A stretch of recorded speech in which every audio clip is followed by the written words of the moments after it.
در یک گیرداب شیطان غلطیدگی در سر ما مسیحیت همه روسیه را من نظر میکنم 150 سال اخیر المازون باور که چی ضربه زدگی این قرآنای ما را این کتابای ما را این همه را هر جای میبینم باور که ضربه زدگی ضربه اخیرون این همین 90 سال 95 سال زد بود ارتش 10,000 مون یک نماینده خودشمون در همونجا من دینی تر نظارت مینم یک گپ نیست در دنیا فقط جنگ مابین دو دینه یا دینی مثلا باطل یا دین اسلام فقط جنگ اینجا در دینی مابین حق باطل در دنیا 10,000 ارتش اونجا برده مونده مثلا این چی معنی داره 10,000 ارتش ته بردی کی میترسه ما ملت توجیه با دنیا میجنگیم اگر متحد باشیم با جهان میجنگیم بعد نماینده خودش برده مونده که من دینی تر نظارت میکنم این نگو دیگه ایسوسو یوام گپ نیست در دنیا فقط دین ته نظارت میکنم تو نزدیک نشوی در قرآن نزدیک نشوی اگر تو در قرآن نزدیک شوی تو جهان بازونو میدروری برای که شما ما میدونیم شما کیه شما نماینده در بای پیغمبر داشته شما کتابتون در جهان 2 میلیارد اهالی را 2 میلیارد انسان کتاب شما بود که اسلام رشد میداد در اصل همین واقعه یگام گپ در دنیا نیست همین خوردن خورفتن مردن در مابین همین این همین مسئله یگانه این همین مسیحیت روس‌ها و در زدگی مونه همین قصرف کندگی و بیچارگی و با همون کندنی های فایده‌ناک ما و با همون مثلا جغرافیایی که ایسوسو که زیر زمینی و کندنی های فایده‌ناک ایسوسو چی داریم که ما میتونیم ریسورسی که خودمون ابیسپیچ کنیم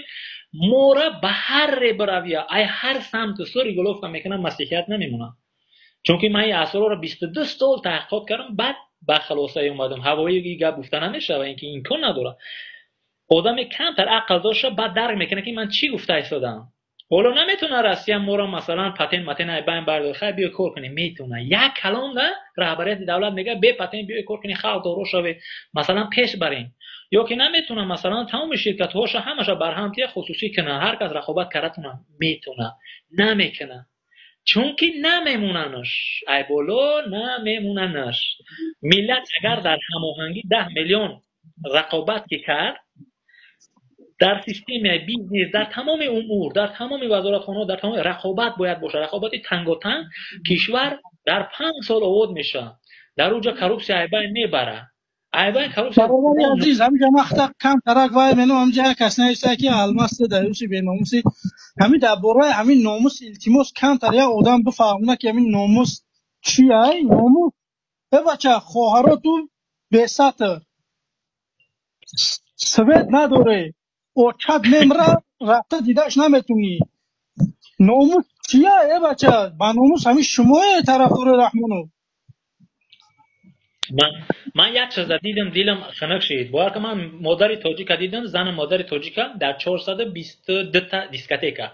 422 تا دیسکتیکا این مادر تاجیک دیدم لیچای مگه دختر امام اعظم ابو حنیفه نعمان همو خیلی لیچ بدن یا که سلمان فارس یا که پیغمبر مثلا صحابه را دختراشون همو خیلی دیسکتیکا همو خیلی اوریون لیچ تماما کلا لیچ بود مگر دینی ما همینه مگر میپذیره انسان برای 2 روزه دنیا اجازت که مثلا بله اجازتمون در راه کفر رو نه که مداخله نکرد در اون که اونهایی که دعوت میکنن تبلیغات تشویقات میکنن دعوت میکنن بر راه اسلام به حجاب به عفت داری به عزت داری به شهامت داری دعوت میکنن اینو را سرکوب و یا اینکه بی عقلی میشه و اگر این خلق انصاف داشته باشیم بگذار من فرض کردیم ای دیگه دین من به عقلی خودم مقایسه میکنم که شما بینگره که مثلا من ای دیگه اینجا مثال اومده است در باره مثال هیچ خیلی اختلاف نیست مثال اومده است که من مسیحیت در دین مسیحیت یا در دین بوداییت به عقل خودم فکر میکنم که چرا که تبلیغ گرای دین اسلام سرکوب میکنن تعلیم دینیشون محکوم میکنند در مثلا فحشایی که اینا را خداوند مثلا لعنت کرده قانون مونده دوزخ در راه شد چی کرده نشون داده که همین خیل باید شوه همین خیل دوزخی میشه مثلا گناه شرابخوری لینته زواد شراب بریدنش که ابد الابد شراب جمع سری گناه چون در این حرکت